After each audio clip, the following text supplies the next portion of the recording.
Well, what then guys, welcome to the video, welcome back to the channel, and today is, well, I say today, this is actually the day before because it's going to be an early start tomorrow morning to drive up to Motion Motorsport to get a full health check on the S2000. I know this seems like a bit of a weird order of doing things now. I've done the brakes and I've done the exhaust. It's only basically because Motion Motorsport only had time for me this late on in the year. So with this video, I'll be walking through the health check that Motion Motorsport do, see what comes up on it, see if I've got a good car or not. I'm pretty sure this one's in good shape. It's just going to be good for me to have a full list of things to work through the ownership of this car, but also just see if there's anything with immediate attention that I need to sort out before obviously buying more cool JDM bits. But it's also going to be good to catch up with the Motion Motorsport guys again, as I haven't been there since I sorted out the Civic. Anyway, let's get up there. So I'll catch you guys when we get to Motion Motorsport.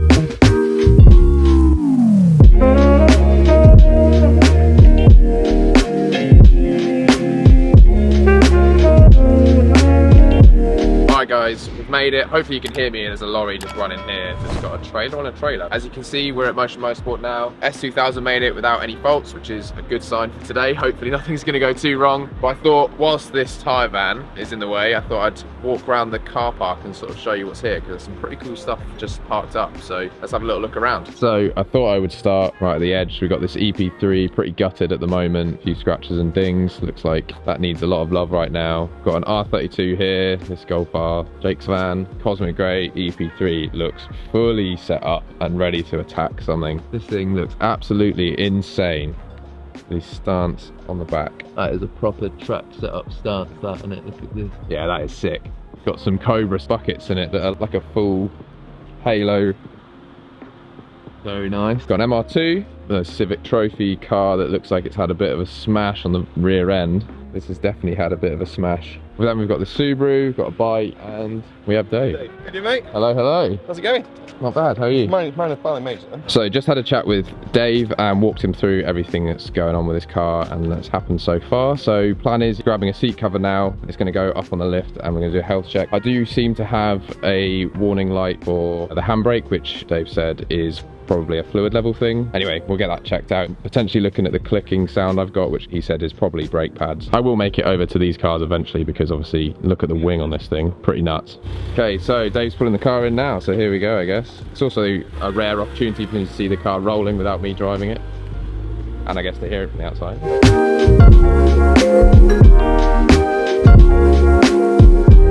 Jake just started this car up, car's inside. This is actually the first time I've actually had any work done in the new shop, which I guess isn't really that new anymore. The last time I had stuff done with the Civic was the week they were moving out of the place next to the Jaguar. And it's off the ground, bonnet is being opened. I've already done a full light check. It's almost like an MOT basically. So first thing first, brake fluid getting topped up because I guess we just forgot to do this. We re-bled it as you saw in that last video, and then just didn't top this back up again, so that's probably why I've got the light on the dash. So now that's topped up, that's good. So it's up in the air and it's good to see the spoon brakes. This is basically actually the first full proper drive I've done with these brakes, so I'm glad that everything actually works and we didn't get stuck on the way here. The only thing I'm not a fan of is the PBS pads are so dusty, so much brake dust, so I may end up changing those because I don't know if I'll be able to put up with that much dust covering the wheels and the calipers, but we'll see. If there's another pad out there that's not as bad, I'll probably change that, but we'll see what happens.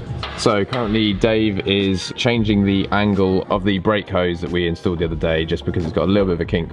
This angle is amazing because we obviously couldn't get an angle like this whilst we were trying to fit this on the floor, and we're taking the bracket out that I know I said in that video we were leaving in. So we're going to take that out and then we're going to twist this up basically so this line sort of sits higher up. We're just bleeding the brakes now because taking that line off obviously meant it needed to be re-bled, adding air into the system. So Jake's just inside now pushing the pedal, Dave's doing that. So we were just having a chat off camera about pads. These pads have probably got absolute max 2,000 miles. I'm definitely not going to push it anywhere near that 2,000 miles. I've only done 1,000 miles in the car as it is. I'm going to get some new pads. I'm either going to go for some different PBS to get less brake dust, but probably not loads less, or the DS2500 pads as well. Okay, so we've got Dave here and he's pretty much finished everything to do with the health check. So I thought what would be useful for you guys is we'll do a run through of what gets actually checked on one of this if this is something you want to get done on your car, like I've had done today. So yeah, Dave, what do we need? Okay, so obviously you came in for just a standard sort of health check to see what sort of condition the car was in before you start to modify it, or before you look at performance upgrades or anything as an upgrade rather than a maintenance side of things. So today, initially when it came in, it's sort of like an MOT, I guess, because we're focusing on what we're going to try and change in the future. What we're trying to do is make a bit of a build plan off the back of that as well, rather than it just being, this is what's wrong, here you go, address it yourself. Obviously me and you have spoken a little bit about what your plans are and how we can consolidate some of these jobs with some upgrades at the same time. So we've checked for play and any issues with any of the suspension or bearings or brakes, looked at all the brake pipes, the actual chassis itself for rust and corrosion, condition of the tyres, make sure that all the lights work, oil levels, fluid levels, brake fluid levels, so that when you'd fitted the brakes, that the brake line was at like a slight angle, which meant that it would have touched one of the brackets. So we put the bracket off, changed the brake line and bled that brake as well. Now that we've got a little bit of a list to go off of based upon the things that we found and obviously the things that you want to do with the car, we can make a little bit of a build plan and talk about what your plans are and try and make it the most cost effective way to not just address those issues, but also to give you the car or the result that you want from the car in the future. You've said it's like an MOT, but I guess you take it that step further. Yeah, exactly. So if as an MOT, it's just, is this car structurally sound and safe for the road? Are the things that are on the MOT test safe? Do they pass all of the inspections that you're going to do? But what we're trying to look for is a little bit deeper than that. So say you want to go into modifying just suspension wise, I'm going to use the car on a track. You want the car to be A, structurally very sound, and B, you're going to want to replace a load of these bits and bobs as like performance upgrades. So rather than me say the ball joint rubber on this side is slightly perished and we just replace it with another ball joint, you might go, okay, well in doing that, well, why don't we do the bushes and the roll bars and the suspension at the same time? And a build plan that you get from that is much more applicable to what you're doing than a pass with an MOT, because ultimately you don't really know what things you can change that needed to be changed, that you can also make an upgrade at the same time, but also make sure that the thing is safe. Ultimately, obviously, with anything, you need to make sure that that what you're driving is safe, and when you're going to spend money on it, you want to try and spend the least amount you can to get the best result. So that's essentially what we're trying to do with a health check and a build plan. Okay, so based off of that then, what have you found with this car today? The handbrake warning light was on, but only since you'd fitted the brakes, so straight away we were like, obviously it's going to be a low fluid level, and we had a little look and it was low fluid level, so we topped that up. The radiator fins on the aircon compressor and the water rad are, as with any Honda, and quite damaged. If you ran your finger across them, all the fins would disintegrate, so it is something you're going to want to look at addressing in the future. But again, because of the type of car it is, you might go, okay, let's take the AC off, so the condenser rad's not an issue. The water rad behind it, if you're going to use it on track or just for the longevity of the car, you'd probably want to replace that as well. The front wishbone bushes are split and the track rod end boots are split, along with the front lower ball joint rubbers are perished and split as well. But honestly, aside from that, you've not done badly at all. Apart from the wishbone bushes and that kind of stuff, there isn't anything else you'd be like, need to change this kind of stuff? Not at all, mate. Again, like I said to you before when we were looking around it underneath, is that anything that's made of rubber on a 20-year-old car is going to be well past its best now, and because what you want to do with it, and you're going to go down the coilover route and make it more of a drivable car, the bush kit you really do want to look at changing, but we can split that up. At the minute, before you put your coilovers on, like we said, because you need a driver to get it on the drive, you're probably going to want to just do the front lower arm bushes and at the same time the ball joints and the track rod ends, and then you do a wheel alignment off the back of that. And then because you're going to try and want to preserve the car and make it a much more, not just something that you can sell, but something you can look at and be like, yes, it's the tint. What we'll do is we'll powder coat the front lower arms and the roll bar at the same time, so when it all goes back together again, that bit's all done, it's all nice, new Honda bolts, new ball joints, new track rod ends, align it.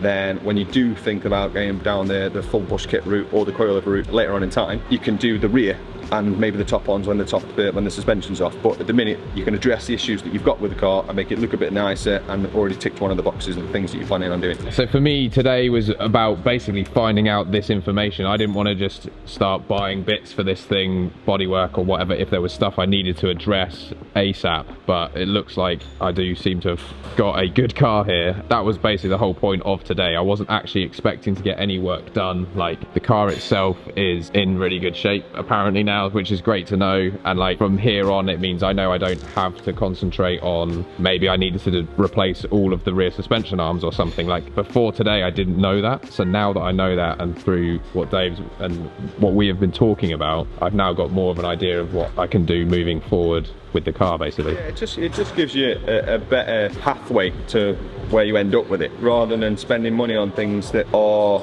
more of a luxury and then neglecting the things that really need to be done. What you can do is address the things that really need to be done at the same time as upgrading stuff. So you just consolidate some of the jobs. It just makes it a much more cost-effective way of modifying a car, and one that gives you a better car throughout the entire process, rather than something like people chuck turbo kits on EP3s and have like standard brakes and the thing is absolutely falling apart. Like, it's just 600 horsepower coughing. Or you can do it right and do it this way and spend less money than you would do going down sort of certain avenues and putting the coilovers on first, and then doing the wheel alignment, and then coming back to put the bushes in and do the wheel alignment again. It just makes a lot more sense to make a proper plan. If you know where you're going with the car and what you want to achieve with it, it makes the process much easier, stress-free and cost-effective for you. I think that's the idea for me with this, is like, because it is a second car and it is obviously my childhood dream car, I'm not totally worried about cost, but obviously where you can save money, that's great. But also it's more just I want to do things right, and there's no point in me spending money twice basically to sort of fix something and then change it again in the future. Honestly, as far as they go, not done bad at all, until you start taking the bolts out. Yeah. Different ball game. Yeah, so basically guys, this is a good car apparently. They're quite a similar car in terms of the things to look for, the Civic and this. So I guess today was just a good confirmation of the car I guess I thought I had bought. So it's good that I bought the car I thought I had bought, basically. If that makes sense. So the car's come back down on the ground. So I think basically my plan's going to be, I'm going to get some different brake pads in the not too distant future. I'm probably going to end up doing these suspension bits as those bushes are worn. They're not terribly worn to the point where this car's undrivable, so I do have a bit of time, which again is a reason why today was so useful, because I've caught it now rather than when it actually was a proper issue. Basically get this car driving even better than it already does, because it already handles so well, and that's with some worn bushes. So imagine this thing with poly bushes, because that's what I've done in the EP3, so doing the same to this but taking it a little bit further with powder coating and everything will make this look a lot nicer as well. So that's the idea really. I just want to make this car a really nice version of an S2000 is my plan, with my sort of JDM touch on top, but underneath I want it to be a really good driving and handling car. So Dave just running through a few little checks, doing tyre pressures, checked levels. I had almost no oil in this, which is my bad. Almost no washer fluid either, so everything's just being topped up. The reason I come to Motion Motorsport is for stuff like this though. Like, they don't let you leave without it being in tip-top conditions. That is why I have driven 2 hours to come here, well 2.5 hours today with the traffic. But while I'm here, I did spot a certain other YouTuber's engine. Mr. Jesse Collingham's engine is here. What do you reckon, guys? Do you reckon me and Jesse should do some sort of collab once he gets this engine in his car? A little bit of blue and yellow theme going on between him and me now. Jesse, hit me up, let's do something. Okay, so I was just talking with Dave off camera about race cars, and he's now showing me this one. So this is one of our top trophy cars. You can have a look around it, mate. Jesus. Sit in, jump in the engine bay, and look like the finish of everything. Wow, it's a fully flocked dash. This is crazy. Well, fully flocked everything, in fact. Center console, all down here, everything. Painted cage, LMP steering wheel, Corbo racing seat, carbon door cards. That's probably easy if I show you these ones. Here's the engine bay. So we have fuel drain points. So you can drain the fuel, so we know how much is in it before the start of the session, so you can be right on way. Oh wow, yeah. Everything's painted and tinted. The underside is like the same as on top, basically. So all of our cars that we build are to this standard, so that you get a full season's racing out of one without having to do any real repairs or anything. It's all 0 miles, and then in winter you go back, take it all apart, put it back together again, just go do it in the season. Wow. It's the idea, rather than fixing stuff but all the time. It's yeah, this is a 0 miles car, so everything got replaced. Brand new stink plate bolts, everything's powder coated, pushed. Yeah, it's just a nice thing to work on. Wow, sort of where everyone wants theirs to be, really, isn't it? So you've got a driver for this car? Yeah, so we've got, this one is Chris Nyland, who runs CN Signs, so he does all the liveries on all the cars. So right. If anyone wants any liveries and stuff like that. So yeah, if you guys need any liveries or anything, the driver of this car owns that company. We've got a blue car the same as this, that a guy called Dan Bailey runs in, and then a black one that we still need to rent out in the other unit. And then the other 3 cars dotted around the place are all owner drivers, so we just prep and run them for. Right, so this you hire out technically for a season? Yeah, so this oh, cool, okay. Drive thing, so basically you just turn up, drive it, go over there. Oh wow, okay. But yeah, I just thought I would show you this car because it's pretty cool that you can, if you wanted to, just commit to a whole season of racing and not have to like commit to buying the car and then building it to this standard, because this is crazy. Oh cool, even the foot plates like branded with Motion Motorsport. Oh my god. Wow. This is mad because obviously this is like my car, but the extreme race version of my car. This is absolutely insane. Like, imagine what this is like blasting around a track. The fact that you can just rent this for a season, like Dave said, they deal with the maintenance and everything of this. So you basically show up to a race day with this car, do your race day, give it back to them, you go home, and then you come to the next race day and it's ready to go. I thought this was just a customer's car, but that is crazy. Okay, so the car is coming out. It is all sorted, all good. So that is obviously wonderful news. And there we go, another successful day down at Motion Motorsport. Good to know that the S2000 isn't a horrible one and that I have actually bought a good car. If you were curious on power, because these are running to a spec, they're basically built to 215 horsepower. It's got plated diff, it's got airbox, Tegua cat back, and that's kind of it. I mean, this is a fully built engine, but that is kind of it really for this because of the classifications for the race series that this thing is in. So obviously, as we all know, you can run more power out of these, but that's where this thing has to sit at for that class. Yeah, K24 top. This is the, I don't know if this is a genuine Jay's Racing bonnet or a replica, but this is one of the carbon bonnet options that I'm thinking about doing. So yes, obviously I didn't finish the tour from earlier. So we've got this GTO here, got another race car here, we've got this McLaren, which is pretty nuts. Massive wing on the back. This thing is crazy. Carbon fiber on the side skirts, but yeah, this wing is huge.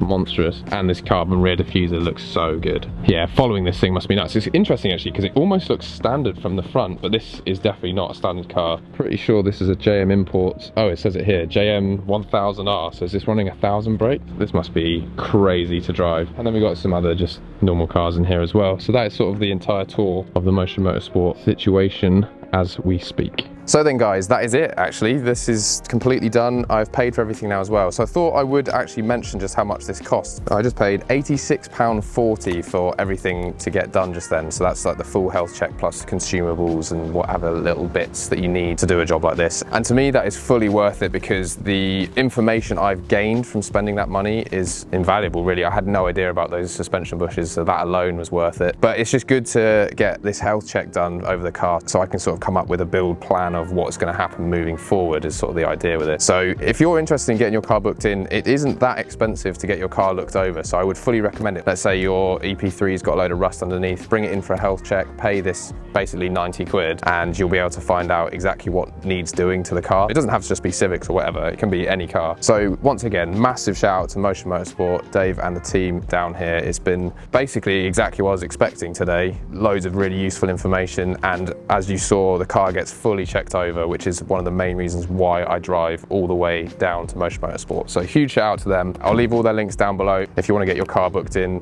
health check or whatever. They do loads of different stuff here. Fast road setup, that was done here, as I'm sure you've probably seen. So our day isn't actually done, but you won't get to see that in this video. We're going to head over to Tegua now. That's for parts for the Civic, so you'll have to wait and see what that is. But that's going to do it for this one, guys. Hopefully you've enjoyed this one. Hopefully you've been able to learn something about the whole process of getting a health check, what have you. It's been very useful for me. Go check out the channel if you want to see more videos on the S2000 or on my Honda Civic Type R EP3. Thanks again for watching, guys. Don't forget to comment down below, leave a like on this one, and I'll catch you guys in the next one.